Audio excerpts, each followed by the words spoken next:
ಯುದ್ಧ ಪ್ರಾರಂಭ ಆಗಿದೆ. ಎಷ್ಟೋ ಜನ ಪ್ರವಾಸಿಗರಿದ್ದಾರೆ, ಎಷ್ಟೋ ಜನ ಅಲ್ಲಿ ತಮ್ಮ ಒಂದು ಏನು ಜೀವನವನ್ನು ನಡೆಸಲಿಕ್ಕೆ ಹೋಗ್ಯಾರೆ. ಈಗಾಗಲೇ ಭಾರತ ಸರ್ಕಾರನೂ ಎಲ್ಲ ಕಡೆ ಅಲರ್ಟ್ ಮಾಡಿದೆ. ನಮ್ಮದು UAE ಜೊತೆಗೆ ಒಳ್ಳೆಯ ಸಂಬಂಧ ಇದೆ, ದುಬೈ ಜೋಡ ಒಳ್ಳೆಯ ಸಂಬಂಧ ಇದೆ, ಸೌದಿ ಅರೇಬಿಯಾ ಜೋಡ ಸಂಬಂಧ ಇದೆ. ನಮ್ಮ ಪ್ರಧಾನಮಂತ್ರಿಗಳ ಮೇಲೆ ಭಾಳಷ್ಟು ಅಭಿದಾಭಿ ಪ್ರಧಾನಮಂತ್ರಿ ಅವರು ಸಹ ಎಲ್ಲರೂ ಒಳ್ಳೆಯ ಸಂಬಂಧ ಇರೋದ್ರಿಂದ ನಮ್ಮ ಭಾರತೀಯರಿಗೆ ಇಡೀ ಜಗತ್ತಿನಲ್ಲಿ ಎಲ್ಲೂ ಏನೂ ಆಗೋದಿಲ್ಲ. ಯಾಕಂದ್ರೆ ಉಕ್ರೇನ್ದಲ್ಲಿ ಯುದ್ಧ ಆದಾಗ ಪಾಕಿಸ್ತಾನದವ್ರ ಸಹಿತ ಭಾರತ ಧ್ವಜ ಇಟ್ಕೊಂಡು ಓಡಿ ಬಂದರು. ಅಂದ್ರೆ ಭಾರತ ಜಗತ್ತಿನಾಗೇ ಎಲ್ಲರ ಪ್ರೀತಿಯನ್ನು ಪ್ರಧಾನಮಂತ್ರಿ ನರೇಂದ್ರ ಮೋದಿಯವರು ಗಳಿಸ್ಯಾರ.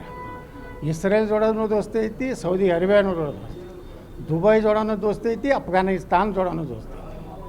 ನಾವು ಯಾರು ಜೋಡ ಯುದ್ಧ ಮಾಡ್ಲಕತ್ತಿಲ್ಲ, ಅಫ್ಘಾನಿಸ್ತಾನದವ್ರು ಇವ್ರು ಹೊಡ್ಲಕತ್ತಾರೆ, ಇವ್ರು ಅವ್ರಿಗೆ ಹೊಡ್ಲಕತ್ತಾರೆ. ನಮ್ಮದೇನು ಪಾತ್ರ ಅದರಾಗಿಲ್ಲ. ಭಾರತ ಈಗಾದರೂ ಬುದ್ಧಿ ಇದ್ದರೆ, ಮನುಷ್ಯತ್ವ ಇದ್ದರೆ, ಭಾರತದಲ್ಲಿರೋರು ಈ ದೇಶದ ಅನ್ನ ತಿತ್ತಿದ್ರೆ ಜೈ ಭಾರತ್ ಅನ್ಬೇಕು, ಪಾಕಿಸ್ತಾನ ಜಿಂದಾಬಾದನ್ನು ತಾಯ್ಗಂಡರಿಗೆ ಹೊಡಿಬೇಕು. ಇಟ್ಟೆ ನಾನು ಆಗ್ರಹ. ಸಹಜವಾಗಿ ನೋಡಿ, ಅವ್ರವ್ರ ಜಗಳಿದೆ, ಏನು ಅವರು ಶಿಯಾ ಸುನ್ನಿ ಜಗಳ ಇದೆ, ಅವ್ರವ್ರಿಗೆ ಹೊಡೆದಾಡ್ಲಕತ್ತಾರೆ. ಅದು ರಂಜಾನ್ ಪವಿತ್ರ ದಿನಗಳಲ್ಲಿ. ಆದರೆ ಅವರು ಭಾರತದಲ್ಲಿ ಎಲ್ಲರೂ ಅತ್ಯಂತ ಸಂತೋಷ ಶಾಂತಿಯಿಂದ ರಂಜಾನ್ ಆಚರಣೆ ಮಾಡ್ತಾಯಿದ್ದಾರೆ. ಯಾವ ಧರ್ಮ ಎಲ್ಲಿ ಹುಟ್ಟಿತ್ತೋ ಅಲ್ಲೇ ಇದು ಪ್ರಾರಂಭ ಆಗಿದೆ. ಇದಕ್ಕೆ ಭಾರತ ಏನೋ ಜವಾಬ್ದಾರಿ ಅಲ್ಲ. ಭಾರತ ಎಲ್ಲ ದೇಶಗಳ ಜೊತೆ ಒಳ್ಳೆಯ ಸಂಬಂಧ ಇದೆ. ಅಮೇರಿಕ ಜೊತೆನೂ ಒಳ್ಳೆಯ ಸಂಬಂಧ ಇದೆ, ಇಸ್ರೇಲ್ ಜೊತೆಗೂ ಸಂಬಂಧ ಇದೆ, ಇರಾನ್ ಜೊತೆಗೂ ಸಂಬಂಧ ಇದೆ. ನಮ್ಮದು ಇದ್ರಾಗ ಏನಿಲ್ಲ, ಭಾರತ ನ್ಯೂಟ್ರಲ್ ಇದೆ. ನಾವು ಶಾಂತಿ ಬಯಸೋರು. ಈ ರೀತಿ ಕಾದಾಡ್ಲಕತ್ತವ್ರು ಅವರು. ಅಲ್ಲಿ ಕಾದಾಡೋದನ್ನು ಇಲ್ಲಿ ಮೆರವಣಿಗೆ ಮಾಡೋವಂಥವ್ರು ದೇಶದ್ರೋಹಿಗಳು, ಮಹಾಮೂರ್ಖರು, ನಾಲಾಯಕರು. ನಮಗೇನು ಸಂಬಂಧ? ಅದು ಆರಾಮದೀರಿ ಭಾರತದಾಗ ಇರ್ರಿ, ಬಿಟ್ಟು ನೀವು ಅವರು ಅಲ್ಲಿ ಸತ್ತಿದ್ದಕ್ಕೆ ಇಲ್ಲಿ ಹೇಳ್ತೀರಿ.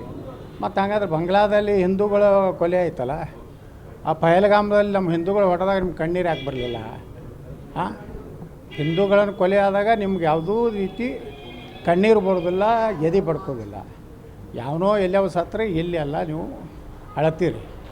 ಆದರೆ ನಿಮ್ಗೆ ಈ ದೇಶಕ್ಕೆ ನಿಷ್ಠೆ ಇಲ್ಲ. ಈ ದೇಶದ ಅನ್ನ ತಿಂದು, ಈ ದೇಶದ ನೀರು ಕುಡಿದು, ಈ ದೇಶದ ಗಾಳಿ ಸೇವನೆ ಮಾಡಿ ಯಾರೋ ಯಾವುದೋ ದೇಶದಾಗ ಸತ್ರೆ ಅಳುವುದು ಅದು ದೇಶದ್ರೋಹ ಮತ್ತು ಈ ದೇಶಕ್ಕೇ ಒಂದು ರೀತಿ ಮೋಸ ಮಾಡೋದಂಗೆ. ಶೋಕಾಚರಣೆ ಮಾಡ್ತಾ ಇದ್ದಾರೆ, ಪ್ರತಿಭಟನೆ ಮಾಡ್ತಾ ಇದ್ದಾರೆ, ವಿಜಯಪುರದಲ್ಲಿ ಪ್ರತಿಭಟನೆ ಮಾಡ್ತಾ ಇದ್ದಾರೆ. ಅದೇ ಮಾಡೋರು. ಅವರು ಯಾರಾದ್ರೂ ಗೊತ್ತಾಯ್ತಲ್ಲ. ಇವರು RSS ಒಂದು ಪಥಸಂಚಲನ ಮಾಡಬೇಕಾದ್ರೆ ನಮ್ಮ ಕರ್ನಾಟಕದಲ್ಲಿ ರಿಜಿಸ್ಟ್ರೇಷನ್ ಆಗಿದೆ ಅನ್ನೋದು ಕೇಳ್ತಾರೆ ಪ್ರಿಯಾಂಕಾ ಖರ್ಗೆ. ಈಗ ಇವರು ಅಳುವುದಕ್ಕೆ ಮತ್ತು ಆ ದೇಶದ ನಾಯಕನ ಚೀಲಗಳಾಗಲಿಕ್ಕೆ ಯಾವುದಾದ್ರೂ ರಿಜಿಸ್ಟ್ರೇಷನ್ ಎಲ್ಲಾದರೂ ಮಾಡ್ಯಾರನ? ಇರಾಣದಾಗ ಮಾಡ್ಯಾರೋ, UAEದಾಗ ಮಾಡ್ಯಾರೋ? ಈಗ ಪ್ರಿಯಾಂಕಾ ಖರ್ಗೆ ಸಿದ್ದರಾಮಯ್ಯ ಹೇಳಬೇಕು ರಾಜ್ಯದ ಜನರಿಗೆ, ಅವರು ಸ್ಟ್ರೈಕ್ ಮಾಡೋದು, ಅಶಾಂತಿ ಗಲಭೆ ಎಬ್ಬಿಸೋದು ಇದನ್ನು ಭಾರತದಲ್ಲಿ ಮಾಡಬಾರ್ದು. ಮಾಡಿದ್ರೆ ಅವ್ರ ಮ್ಯಾಗೆ ಆ್ಯಕ್ಷನ್ ಗುಂಡಿನ ಒಂದು ದಾಳಿ ಮಾಡಿ ಮುಗಿಸ್ಬೇಕಷ್ಟೇ. ಅವರೆಲ್ಲ ದೇಶದ್ರೋಹಿಗಳೇ ಹೊರತು ಅವರು ದೇಶ ಪ್ರೇಮಿಗಳಲ್ಲ. ಭಾರತಕ್ಕೆ ಅನ್ಯಾಯ ಆದಾಗ ಪಾಕಿಸ್ತಾನ ಭಾರತದ ಮೇಲೆ ದಾಳಿ ಮಾಡಿದಾಗ ಪಾಕಿಸ್ತಾನ ವಿರುದ್ಧ ಗೆದ್ದಾಗ ಇವರು ಸಂತೋಷಿರೋದಿಲ್ಲ. ಈಗ ಭಾಳ ದುಃಖ ಆಗಿದೆ, ಪಾಪ ಕಣ್ಣೀರು ಹಾಕ್ತಾಯಿದ್ದಾರೆ. ಆದಷ್ಟು ಕಣ್ಣೀರು ಹಾಕೋದು ಆತ್ಮಹತ್ಯೆ ಮಾಡ್ಕೊಂಡು ಒಳ್ಳೆಯದು. ಅವರು ಸಹ ಸ್ವರ್ಗ ಸೇರುವ ಮಟ್ಟದವರೆಗೆ ರಾಜಕೀಯ, ಸಿನಿಮಾ, ಸ್ಪೋರ್ಟ್ಸ್ ಯಾವ ಸುದ್ದಿಯೂ ಮಿಸ್ ಆಗಲ್ಲ. ಬರೀ ಸುದ್ದಿ ಅಷ್ಟೇ ಅಲ್ಲ, ಜೊತೆಯಲ್ಲೇ ಇರುತ್ತೆ ವಿಶ್ಲೇಷಣೆ. ಗ್ಯಾರಂಟಿ ನ್ಯೂಸ್ ನ ಸಬ್ಸ್ಕ್ರೈಬ್ ಮಾಡಿ, ಫಾಲೋ ಮಾಡಿ, ಕ್ಷಣ ಕ್ಷಣದ ಅಪ್ಡೇಟ್ಸ್ ಪಡೆಯಿರಿ.